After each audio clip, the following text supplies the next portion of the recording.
Well, congratulations once again. It's great to have you back after what seems like a long time, but really 5 years. Yeah, thank you for having us. I'm glad to be back, and thank you for the congrats. That was amazing. Really great. So, just talk for a second about the difference between playing in the original studio, the historic Studio 6A, 5 years ago, and at our new digs here at the Moody Theater downtown. It's a little different. Articulation is tricky there.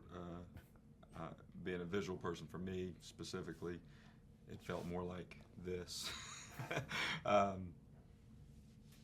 It works very well. It operates in a very, very good way and has maintained spirit, as you would hope. I remember playing the other room last time and thinking, oh no, what does this mean now? Will this be? Is Austin City Limits finally changing?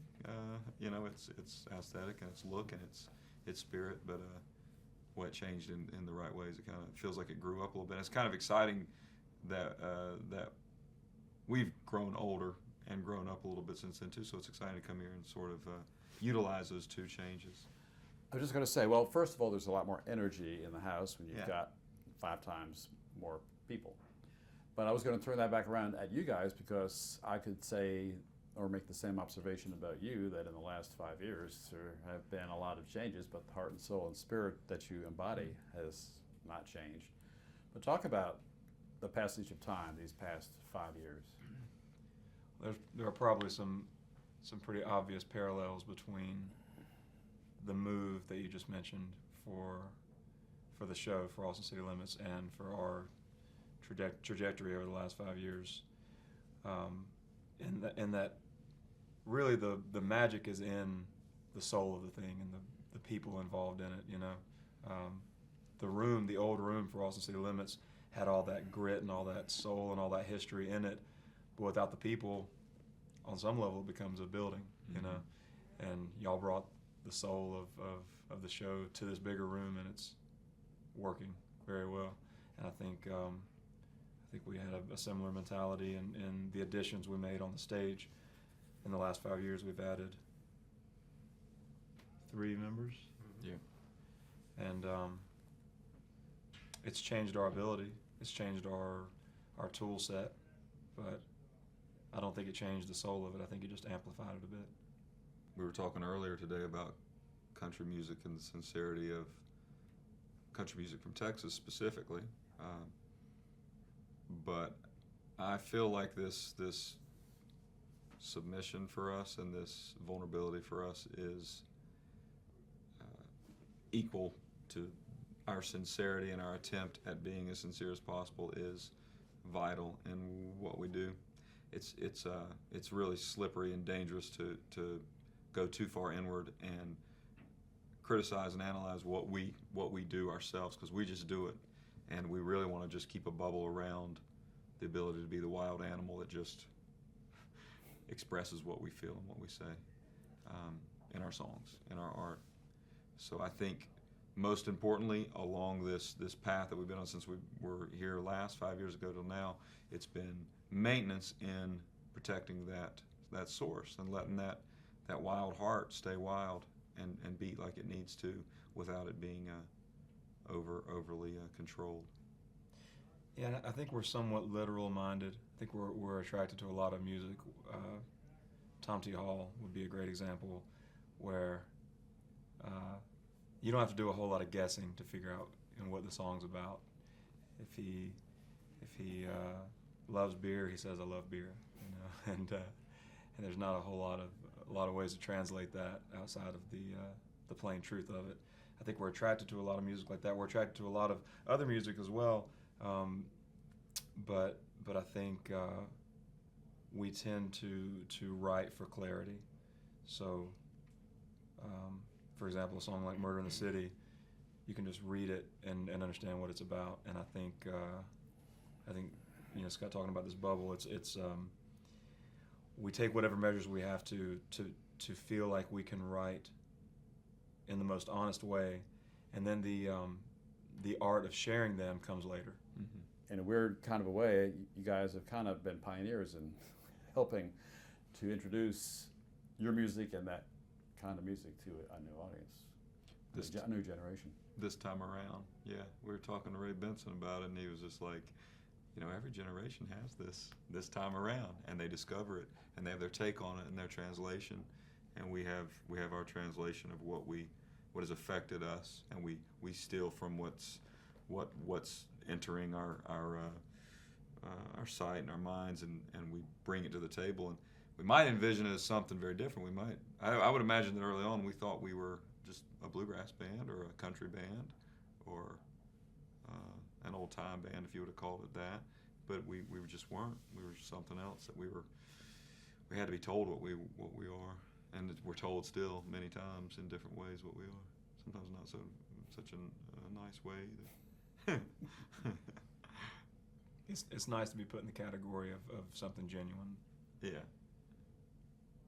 Because the aesthetic can be anything, But I think Scott's right about there's an ebb and flow in terms of what has a chance of being popular. In the early 2000s, it wasn't really a viable option to succeed in a pop music kind of way if you're creating your band with a banjo in it. And so when we started the band, we didn't think that was really a possibility. So it's been interesting to see that become a possibility over the last 13 years or so. Bob joining in 2001, 2002, it's been probably a tough job for him. Not intentional job, but he's just become part of that whole fabric. And it's true, we can kind of have a bout or an argument with a glance or a look, and it can break one of our hearts for a second until one of us steps back over and says, "Hey man, or it gives them another glance or a thing, and then it's like, okay, it's cool." And we always have to try to get it sorted out so we can remember the job at hand, which is not to bring something that's going to distract the history, which are the songs, all these old moments of history that we're sharing. It's also when everything else is squirrely or kind of seems to be falling apart around us, on the stage is the safest place to be, because we know exactly what to do on the stage, and we know how to interact, with each other. It's so comfortable up there and so cozy, and it's weird how you can be in the middle of a storm, right? In the eye of the storm, and it's just so calm and so comforting up there. Yeah, but you go home. Get off the stage and You it's like, go to your family. You don't know what the hell to do. You just get everything.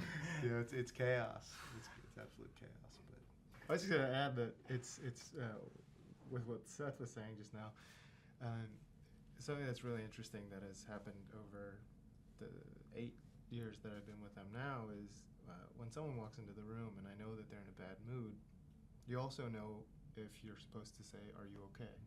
or if you're supposed to let them be in a bad mood. Yeah. And that's something that I've come to read and come to understand over those 8 years, which is, I don't know, it's very touching in a very nice way.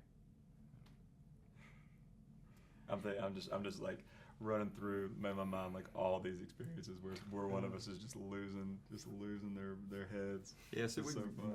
As long as everybody doesn't lose it together at the same That's time. right. Yeah, we That's kind of true. take turns. We've Yeah. had those times, Yeah. but it's harder for that to happen. Like usually one of us can help hold the other up. Yeah. And this is so funny because we grew up. Our father owned a welding company. And when somebody faltered or there was a problem, well, they got let go.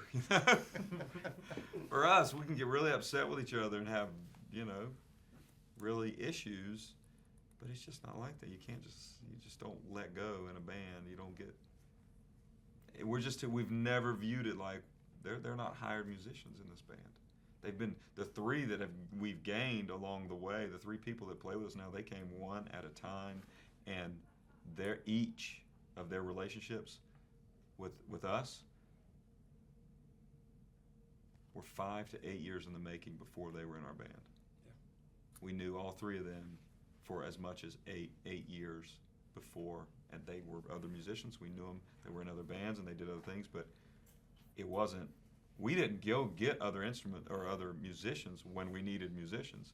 we followed our nose, and when the relationships surfaced and the time was right, we tried to just open that door and make it available.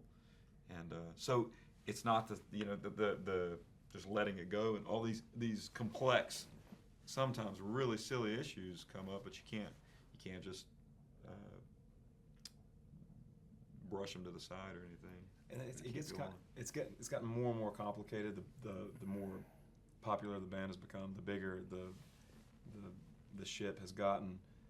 It's harder to keep an eye on every single thing, but there's still quite a lot of caretaking in our experience with the band,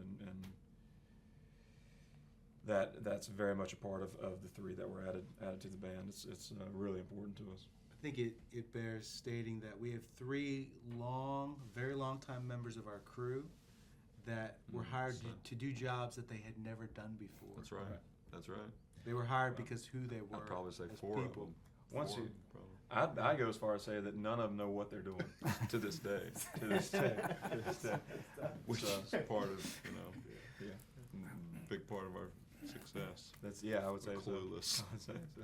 The longer we can stay as clueless as possible, the better off we are.